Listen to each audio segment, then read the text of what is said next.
आज हम वैद्युत द्विध्रुव की अक्षीय स्थिति में विद्युत विभव के लिए सूत्र की स्थापना करेंगे। ये जो विद्युत क्षेत्र की तीव्रता हमने पिछले पाठ में पढ़ी थी, उसमें बिंदु आवेश के कारण विद्युत क्षेत्र की तीव्रता, वैद्युत द्विध्रुव की अक्षीय स्थिति में तीव्रता और निरक्षीय स्थिति में तीव्रता, ऐसे तीनों विभव के लिए भी सूत्र हैं। पहले हमने बिंदु आवेश का विभव निकाल लिया है, अब अक्षीय स्थिति और निरक्षीय स्थिति में विभव निकालेंगे। तो पहले अक्षीय स्थिति में विभव निकाल रहे हैं। 5 नंबर का एक क्वेश्चन परीक्षा में आता है कि वैद्युत द्विध्रुव के कारण अक्षीय स्थिति में स्थित किसी बिंदु पर विद्युत विभव के लिए सूत्र की स्थापना कीजिए।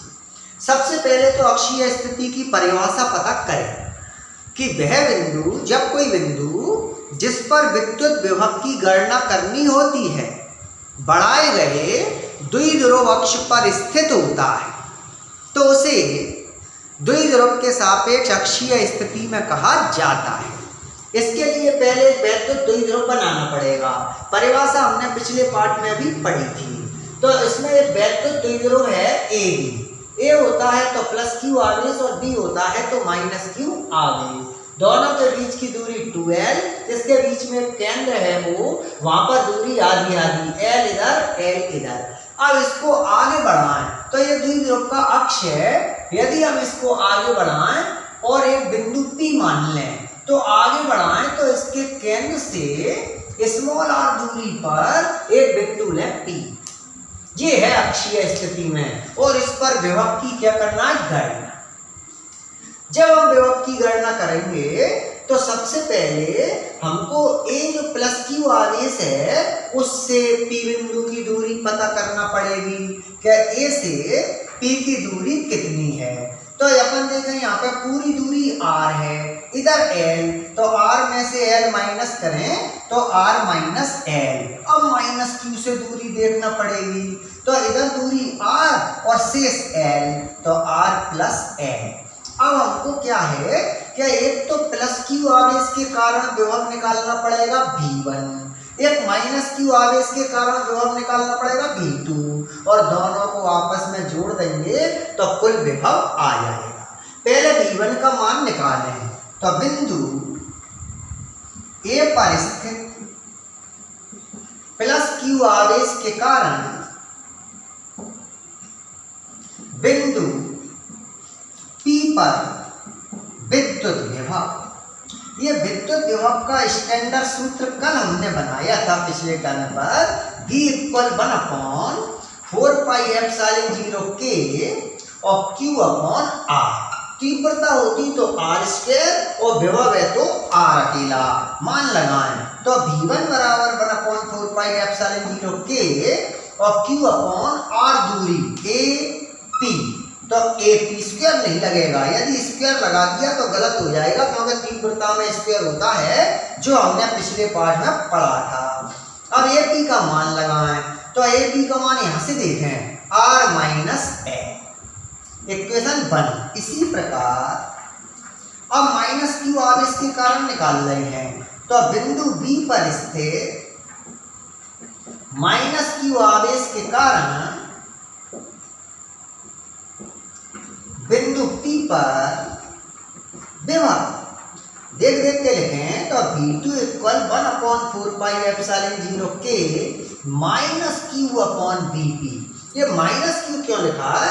कि विभव अदिश राशि है, इसमें आवेश चिन्ह सहित आता है। जो आप लिख रहे हैं वो, और दूरी BP, ये जो BP है उसका मान जो है R प्लस L, तो वो रख दें।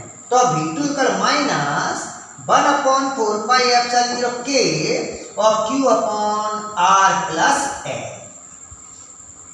तो अब जो है इक्वेशन जो 1 है, समीकरण 1 और 2 को जोड़ने पर ये इक्वेशन 1 प्लस क्यू आवेश के कारण और माइनस क्यू आवेश के कारण जो विभव है, तो दोनों को जोड़ दें। जोड़ने पर वैद्युत द्विध्रुव के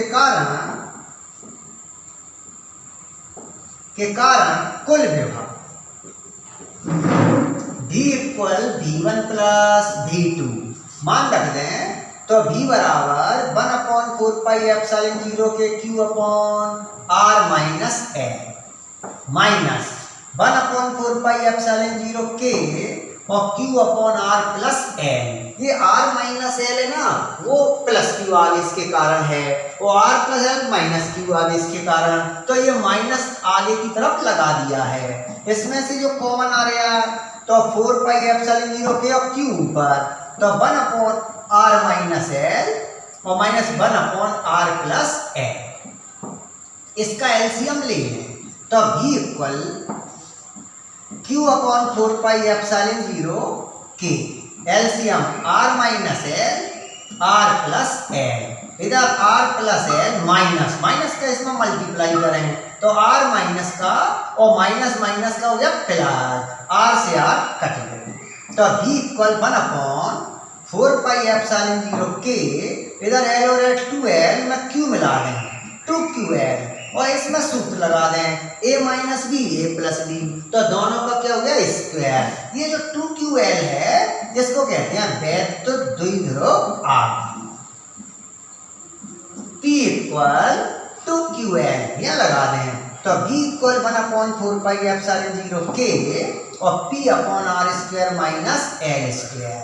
वैसे तो सूत्र हमारा यहीं पे पूरा बन गया था SI पद्धति में बोर्ड, पर अपन थोड़ा और आगे बढ़ाएं तो छोटे वैद्युत द्विध्रुव के लिए, ये द्विध्रुव छोटा होता है तो L स्क्वायर होता है बहुत कम और R स्क्वायर होता है बहुत। छोटे वैद्युत द्विध्रुव में R स्क्वायर बहुत बड़ा है, L स्क्वायर छोटा है, हटा दें तो V इक्वल 1/4πε0 के और P अपॉन R स्क्वायर। ये है बहुत खास सूत्र। इसमें एक खास बात ये है कि जो R स्क्वायर है वो वैद्युत द्विध्रुव की तीव्रता निकालते समय 3 घात थी और विभव निकालते समय 2 घात है। पहले उसमें P था 2P था और इसमें अकेला P है। इसको यदि हम वायु या निर्वात के लिए बदल दें तो वायु या निर्वात में K इक्वल 1, K का मान 1 कर लें तो इसको K को यहाँ से हटाएं तो V इक्वल 1/4πε0 और P अपॉन R स्क्वायर। ये भी है ना SI पद्धति में है बोर्ड। यदि हम इसको CGS पद्धति में बदलें तो ये 1/4πε0 हट जाएगा तो P अपॉन R स्क्वायर। समीकरण नंबर 6। अब इसका मात्रक है स्थिर बोर्ड।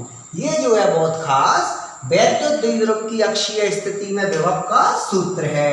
यदि हम इसको, जो कि परीक्षा में नोट पॉइंट में आता है कि V और R में संबंध ये विभव के लिए है, तो अक्षीय स्थिति में तो V समानुपाती 1/R स्क्वायर। यदि ये तीव्रता में होता तो E समानुपाती 1/R की घात 3, मतलब विभव में 2 घात और तीव्रता में 3 घात। इस प्रकार ये अक्षीय स्थिति का बहुत खास सूत्र है। Thank you.